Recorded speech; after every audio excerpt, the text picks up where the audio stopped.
Greetings, this is again for the record. Please bear with me. I've just woken up and I'm not feeling well. I'm unsettled as ever, disturbed,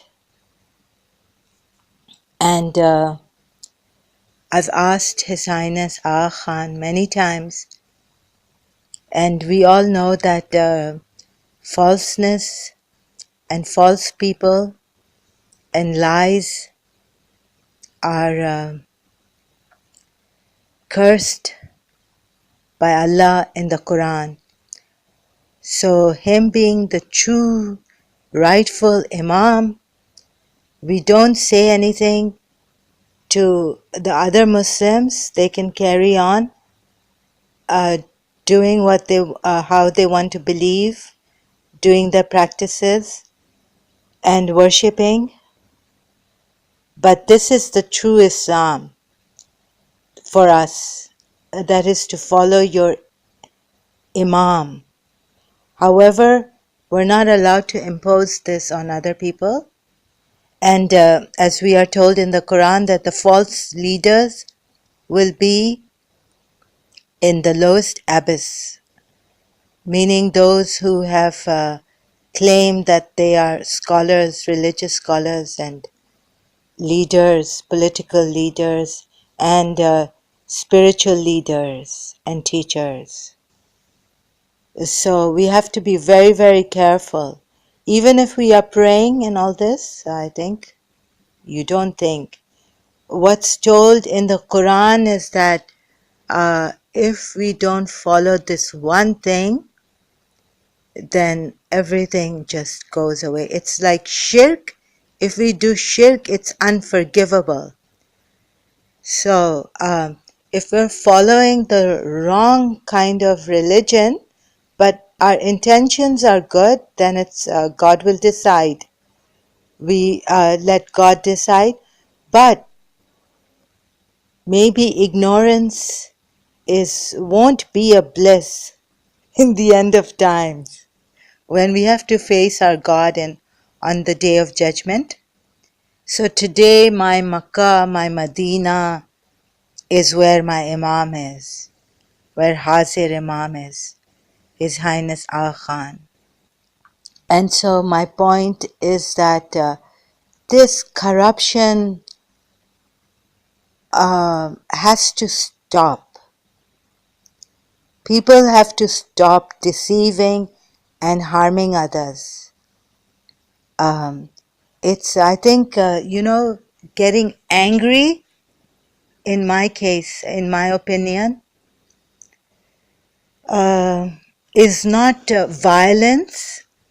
If you slap someone, like you slap your friend because to put sense in her, like a Kuwaiti brother of mine told me that he had to shake someone violently to bring sense in this person because she was about to commit suicide. So he had to forcefully intervene, and because that was someone close to him. And so we have to sometimes use force. We have to, if someone is trying to harm themselves, we need to forcefully stop them at that moment. So, shaking a person by holding them, it doesn't mean that they are violent people. This kind of violence is good, and even anger is good at times.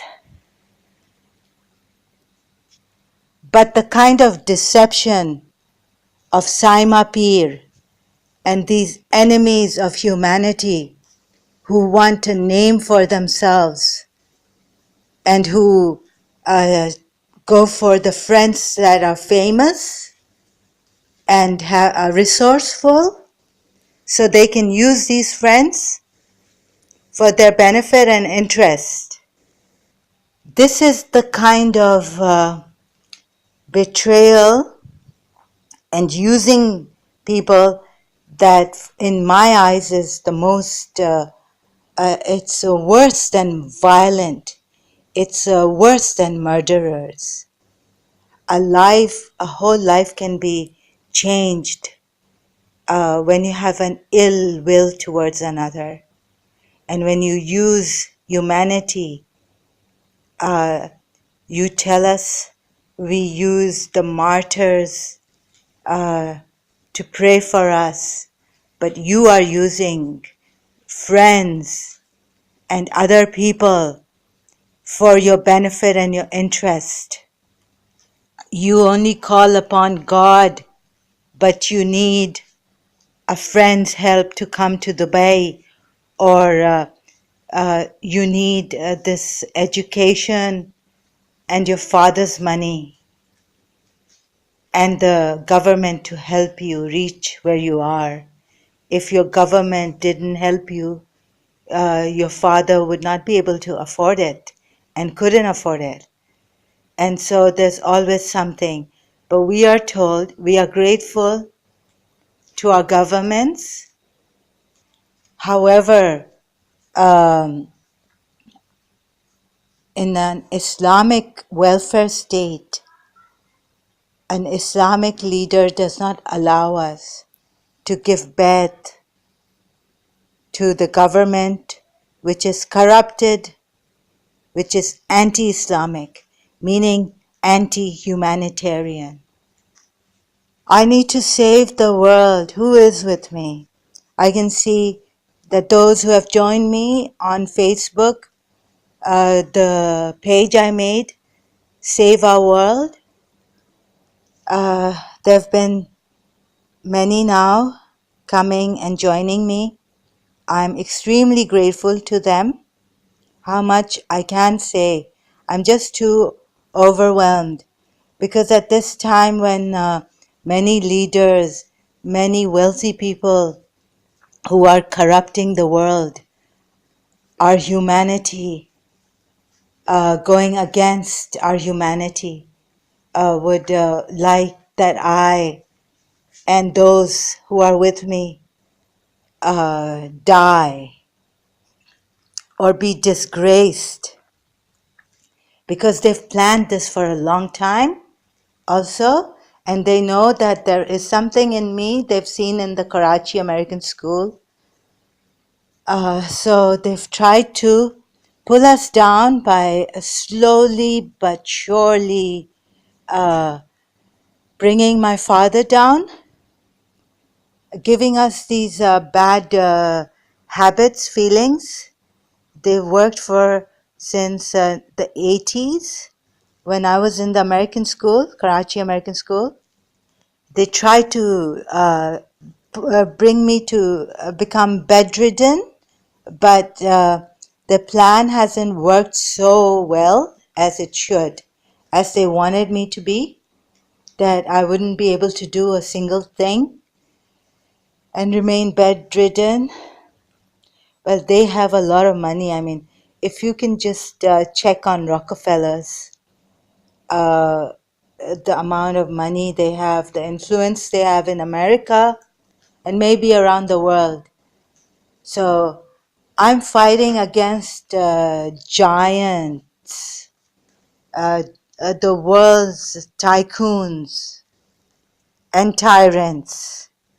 And so you're with me. I don't know how to say this. Maybe we will all have our families, loved ones taken from us. We would be driven to madness.